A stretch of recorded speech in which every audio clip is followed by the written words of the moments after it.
Good morning.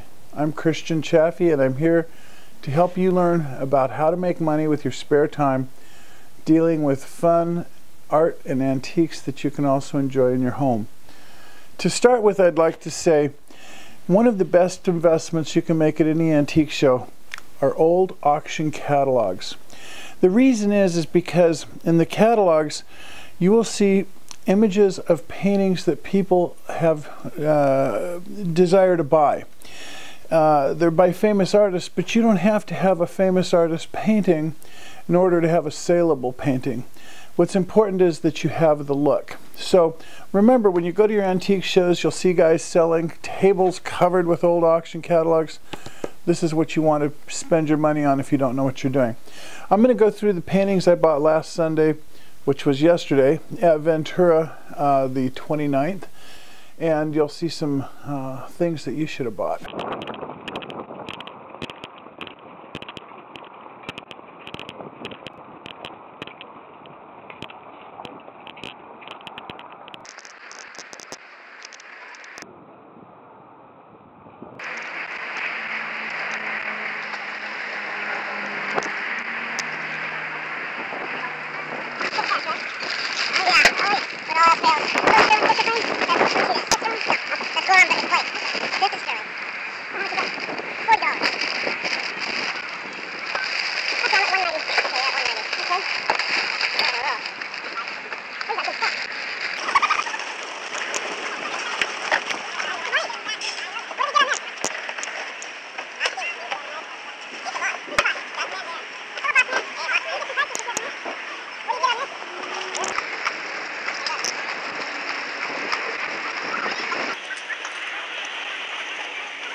To start with, I bought this painting here by Sam Hyde Harris. He's one of the better known California artists.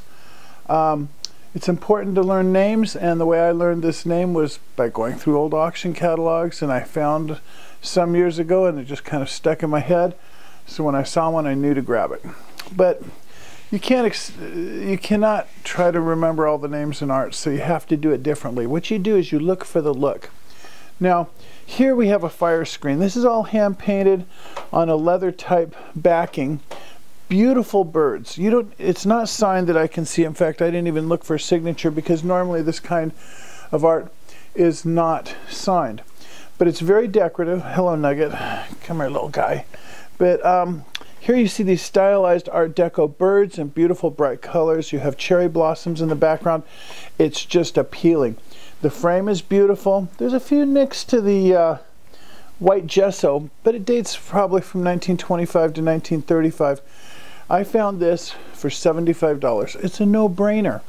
When you look at something like this, you need to always ask yourself, you know, how do I make a buy decision? And on something like this, when it's beautiful, and all you need is a little bit of touch-up, you know you got yourself a bargain. I would imagine this will bring $300 to $500. Not bad for $75, but we'll find out later what it actually brings. This next painting we'll look at right here is one of those paintings that has the look that you find in the auction catalog again. It's got kind of arts and crafts, eucalyptus type trees, which when you see these long trunks like that, and the tree is kind of stretched out and then the colors are done in kind of splotches like this, highly desirable. It's signed, it's an original gouache on paper. I bought it from a dealer for about $50. I came home and looked up the name. I didn't see it, but it doesn't matter. When you have the look, you're going to make some money. This should bring $150, maybe $200, even if I never find out who it is. But I will do more research on the name, and there's other ways to do it. Next item.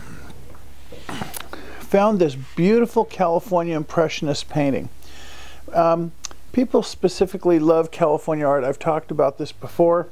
One of the key things you recognize right off the bat are the corners. They are carved. So this is not like a mitered frame. Above here you can see a mitered frame. They just cut a 45-degree angle, stick it together, and there's your frame. If you want to go one level up, the carved corners create a beautiful frame for the artwork itself. This here is probably going to need a little cleaning. You see this little white, there's whitish on the surface that can be removed. It's signed by the artist. There's nobody famous that I recognize, but this was sitting at the Ventura show, sitting out there for $60. You don't need to be an art expert. You don't need to recognize the name. All you need to do is look at it and say, wow, it's got the carved corners, it's got a nice old gold finish, and the painting itself is in good shape, and it's pleasing to look at.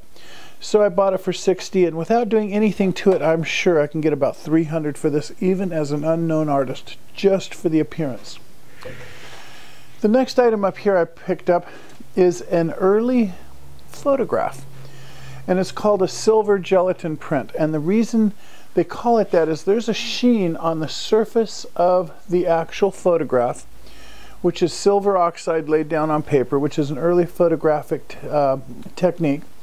And it's signed here in the corner. I haven't done the research on it, but it looks like something like J.W.C. Alexander, and it says photo September 1889, and it's titled Sundown. I got that for $40 at the show. Absolutely a beautiful work of art in the original frame. Again, notice the frame here, the detail of the work. There's a few little missing pieces, but they're replaceable or repairable. And overall it has a nice look to it, so I bought it for $40. It should be worth at least $100, maybe a little more. Over here, you know, this is a good day to talk about these auction catalogs and paintings, because this is another one of those paintings that has the look. It's a little bit loose, but it's a snow scene, it's East Coast, it looks like New Hope School, something like that. And I think I bought it for $20, and just because of the look it should bring about $100. And by the way, it's signed, but I can't make out the name, and that was one of the reasons it was so inexpensive, is the guy couldn't figure out the name. Don't let that discourage you. If the painting has the look, you're going to make money. Down here we've got a Gould print, and a Gould is like John J. Audubon. He produced a series of lithographs of birds, and they're highly collectible today. So I bought this for $20. It should probably bring close to $75 to $100. It appears it may have been trimmed when it was laid down, but this was purchased for $20 as a work of art that somebody can enjoy, and it should bring, like I say, I don't know, $75, something like that. Now this is a mystery, which I'm going to do a bit of research on it here in the future. I was told when I purchased this, I got it for $40. I was told that it was a study done by Henry Moore. It doesn't look like Henry Moore to me, at least to most of the modern stuff. I can see a little bit of Henry Moore's drawing in the work here and here, but less so here, because he wasn't really a realist, he was a modernist. But this could be an early drawing, and whatever it was done by a good artist, and it's going to be something that should be easily saleable for that reason alone. If it is Henry Moore, it'll be worth a fortune, so I don't really think it is.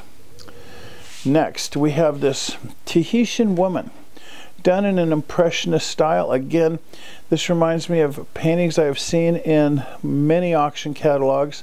It's got either Tahitian or Hawaiian flair. I bought it for $20. When you see a work of art that's got beauty, it's got some age, and it's dirt cheap, you don't even have to think twice. You just grab it and move on. Here's another print. This one here is in a bird's eye maple frame, and again we have birds, and it's just an attractive, appealing piece. I picked it up, I think, for $20. It should bring another $75 to $100. Anyway, all these pieces of art that I've just shown you were purchased in one morning out at the Ventura show, and not only are they beautiful and interesting, but there's money to be made on each and every one. I think now we'll talk about some of the smaller items I got up at Ventura.